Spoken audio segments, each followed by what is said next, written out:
I comencem després d'aquesta estoneta amb la senyora Lídia Falcón. Avui taula plena. Senyora Natàlia Molero, des de les comarques gironines, bona tarda i benvinguda. Des de la bona terra. Això segur que sí. Molt bona tarda. Des de les terres de Guadalajara. Procedent del Vallès, que com el Vallès no hi ha res, sisplau. Exactament, la Marisol Galdón. Bona tarda. Molt bona tarda a tots. Bona tarda a l'home d'Osona, Sant Pere de Torelló. Bona tarda. Senyor Cañas, bona tarda. No es passi, que aprofita qualsevol moment vostè. Bona tarda, don Ramon. Bona tarda, amic. Espanya va tancar el 2011 amb 91.000 milions de dèficit, el 8,51% del PIB, un 40% més del previst, que era un 6%. L'executiu anuncia uns comptes que transformaran radicalment la gestió dels recursos públics. Atenció perquè ve, ara sí que ve una època complicada i difícil. ¿Me equivoco o no, señor Cañas? Muy complicada y muy difícil. Realmente este déficit va a significar la necesidad de adoptar unos recortes absolutamente terribles. Yo estoy convencido que España no está en condiciones de en un año ahorrar 46.000 millones de euros. Es imposible. Y además es malo. Intentaré explicarme. España tiene unas previsiones este año de un decrecimiento del Producto Interior Bruto que oscila entre un 1% y un 1,7%. Esto es la realidad macroeconómica. Y además tiene que cumplir un objetivo del déficit del 6%. Es imposible. O sea, es que ya es imposible. Porque además, repito, es malo. Porque una situación de contracción de la demanda, la contracción del consumo, si las administraciones, además de establecer planes de austeridad, algunos de los cuales a mí me sorprende que no se hayan adoptado previamente, ¿no? Es decir, yo escuchando a Soraya Sáez de Santa María, dices, pero bueno, pero esto el anterior gobierno no lo pudo hacer. Pero es que esto es muy poquito, es residual. Fíjate, piensa, 46.000 millones frente a ¿cuánto? 100 millones, 200 millones, 300 millones. El recorte se va a tener que centrar, y ya lo veremos, en un aumento de los impuestos, subirá el IVA. Desde aquí, ¿te acuerdas que no es la primera vez que lo he dicho? Que este gobierno iba a tener que subir el IVA. Recortes en los derechos laborales de los funcionarios.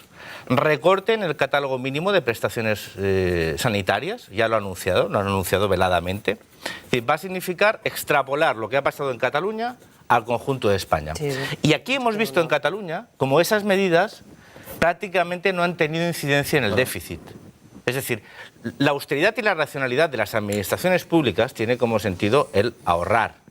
Pero el ahorro en inversión significa menos demanda, más contracción de la economía y, por lo tanto, menos ingresos y, por lo tanto, más déficit. Aquí hay una ecuación que no estamos entendiendo. Yo estoy convencido que el gobierno lo entiende, pero yo espero que este gobierno sea capaz de hacer algo más que hizo el anterior. La austeridad y la racionalización del gasto público es necesaria, pero sin crecimiento económico, sin reactivación de la economía, sin reactivación de la demanda, sin más ingresos fiscales por la actividad económica, va a ser imposible. Y entonces entraremos en una espiral negativa, que más austeridad y más recorte significa más déficit, porque hay menos actividad económica, menos empleo, más gasto social. Es decir, pensemos que... Y por lo tanto, dilo, no te cortes, más pobreza. Más pobreza, o sea, 46.000 millones de euros significa llevar casi a 1 millón de personas más al desempleo. Madre de Dios. No, esto es la realidad. Pero claro, ese desempleo hay que pagarlo.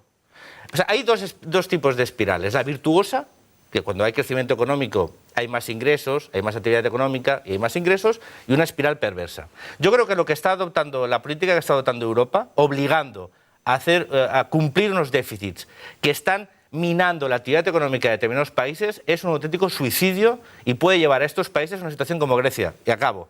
Grecia, lo que ha tenido que hacer Grecia, fíjate a dónde ha llevado. A una auténtica crisis, bueno, auténtica no, una crisis social, a una depresión económica, y eso en España puede pasar igual. Yo creo que este gobierno tendría que plantarse, establecer un calendario razonable de cumplimiento del déficit, asumiendo que no se pueden cumplir los objetivos marcados por Europa, porque el principal vector económico que necesita este país reactivar es el del crecimiento. Sin crecimiento, sin reactivación, no habrá contratación, no habrá empleo, no habrá ingresos fiscales y este país entra en una espiral, ya ha entrado en una espiral perniciosa que nos va a empobrecer como país. Repito, vamos a decrecer el PIB. Cuando un país decrece el PIB y tiene que cumplir un objetivo de déficit, ¿cómo lo hace? O sea, ¿no te das cuenta que el 7% de 100 es, si tú reduces a 98%, es mayor? Es que es dramático. Entonces, yo, en serio, se avecinan unas propuestas de este gobierno que van a significar un autèntic colapso, creo, social i econòmic en este país. A veure, la prova és que quants governants hem vist entrar amb les mans a la butxaca i que després no són capaços ni de dir el seu patrimoni i se n'han enriquit de mala manera. La majoria. Gent que potser sense ofici ni benefici, com aquell que diuen, han entrat a la política. Jo crec que la nostra exigència hauria de ser enfocada de cara als polítics. Són els únics que poden fer un canvi. Quan tinguin molt clar que han d'estar pel poble, ajudar el poble, perquè si no, segons jo, si pensem que el poder farà un acte de contracció i ens afluixarà la mosca, ho tenim malament. Muchísimas gracias por la seva trucada. Sí, yo voy a seguir intentando explicar un poco la coyuntura. Lo digo porque creo que es un peligro el simplificar las cosas. Creo que es un peligro determinados mensajes que a veces se proyectan desde algunos gobiernos de cara a entender dónde estamos. Este país pasó en un año de tener un 2% de superávit a un 11% de déficit. 13 puntos. ¿En un año? En un año. En un año. Además, con en aquel momento 1,5 millones más de parados, es decir, con más gasto social. ¿Qué pasa? Un gobierno que deja de ingresar hasta un 30 o un 40% de impuestos tiene que mantener una misma estructura de gasto. El gran gasto. Después podemos entrar en que las administraciones tienen que racionalizar el gasto, ser austeras, pero realmente no perdamos la perspectiva de que ni cerrando el Senado, ni que los políticos cobren menos. Todo eso hay que hacerlo, pero por higiene. Pero eso no es el cuerpo del gasto público. Y eso hay que decirlo así. Ya sé que no es, yo podría estar aquí haciendo un acto de demagogia y decir, sí, pero no es verdad.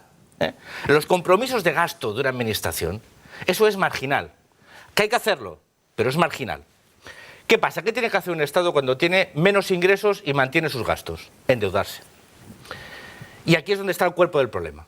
En Estados Unidos controlan su política monetaria. ¿Y qué hacen? Emiten más billetes. Emiten moneda. ¿Por qué? Porque creen que la forma de salir de la crisis es inyectando dinero, es el modelo keynesiano, para generar más actividad, para frenar la contracción de la actividad privada y desde lo público intentar reactivar. Europa decide que no. ¿Pero por qué? Merkel decide que sí, no. pero y ahora voy. Alemania estuvo incumpliendo el límite del déficit durante años, porque estaba en el proceso de reunificación alemana. ¿Qué hizo el Banco Central Europeo? Bajar los tipos de interés para facilitar la reactivación económica de Alemania. Claro, Alemania ahora lo que no quiere hacer es poner la máquina de los billetes del Banco Central Europeo a disposición de los estados, porque eso le podía crear inflación y perjudicar su crecimiento y sus exportaciones. Fíjate qué cosa más increíble. El Banco Central Europeo presta dinero a los bancos al 1%.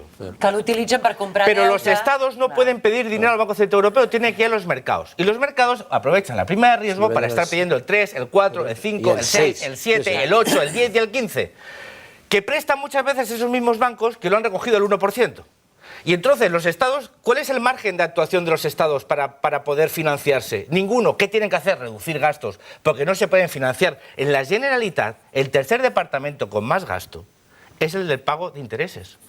Cuando las administraciones no tienen un margen para poder financiarse de una forma barata, que no le coarte su capacidad de gasto, què tienen que hacer? Recortarlo en servici. Fa 10 dies, diumenge 18 de febrer, es va fer un acte simbòlic a Sant Pol de Mar. 150 persones van despenjar la bandera espanyola. 10 dies després, la polèmica no només continua, sinó que s'ha agreujat. Considereu que el sentiment de molts catalans és aquest. Molt bé, gràcies per la seva trucada. Escolta, però aquí no parlem de sentiments, aquí parlem de la llei. És a dir, si vostès van a Sant Pere de Torelló, veuran que passa exactament, o més o menys, el mateix. Veuran la bandera, mira, aquí la tenen, o sigui, aquí està. Miren Jordi. Senyor Cañas, té la paraula, estem a 3 minuts del final. Yo muy brevemente, es decir, cuando desde... Ara s'autoimmolarà ell mateix. No, que va, sí, ¿sabes lo que pasa? A mí... Estamos en un país que está auténticamente como un cencerro. ¿Está cómo? Como un cencerro. Un cencerro, digo. Pero muy rápido, es decir, mira, cuando un representante político justifica el incumplimiento de la ley, yo lo único que le pido a los ciudadanos de su municipio que hagan lo mismo. Es decir, porque si a ellos no les parece bien cumplir con la ley, sus ciudadanos no están obligados. Entonces, que tú puedes hacer lo que te dé la gana, los ayuntamientos de Torelló, de Sant Pol, me da igual, que hagan lo que quieran. Yo fuera el delegado del gobierno, se exigiría de cumplir la ley y si no la cumplen os cortaría de raíz cualquier tipo de subvención que viniese del gobierno de España. Y ya verías cómo la cumplías en breves instantes. Y si no, ahí te apañarías. Esto no, que va. Perdona. Represión no, es cumplimiento de la ley. Cumplimiento de la ley. Mira, esto lo hicieras en Francia, estarías inhabilitado como cargo público al minuto 1. O sea, al minuto 1.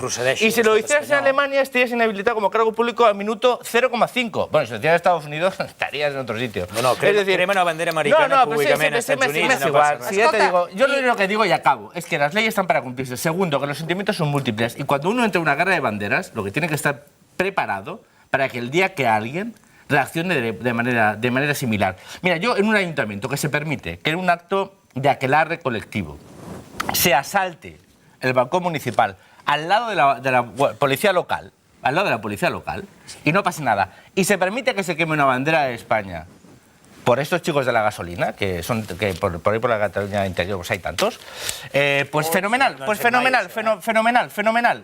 Lo que pasa es que espero que el día que alguien haga lo mismo, tú seas tan complaciente y la gente que llama sea tan complaciente y sea todo, total, es un trapo y no pasa nada. Veremos cuando alguien se dedique a quemar señoras. Yo espero que nadie lo haga jamás, porque significa un símbolo que hay que respetar, de igual manera que la bandera de España se tiene que respetar. Jordi, y como la ley... D'una manera bestial. L'altre dia, al Calderón, sentir, quan jugava al Barça, puta Barça i puta Catalunya, això cada cop és més extès, I això abans no passava. Puta Espanya, puta Madrid... És que quan la gent no estima ni se sent representada per una bandera, potser també és perquè aquella bandera representa alguna cosa que la gent no la vol. Moltes gràcies, alcalde, moltes gràcies, senyor Cañas, moltes gràcies, Ramon Fistel, moltes gràcies. Marisol, moltes gràcies. I hem passat una altra tarda més aquí al Canal Català i al Catalunya Opina. Que tengan molt bona nit. Demà els espero aquí puntualment a 6:45. Fins demà. Bona nit.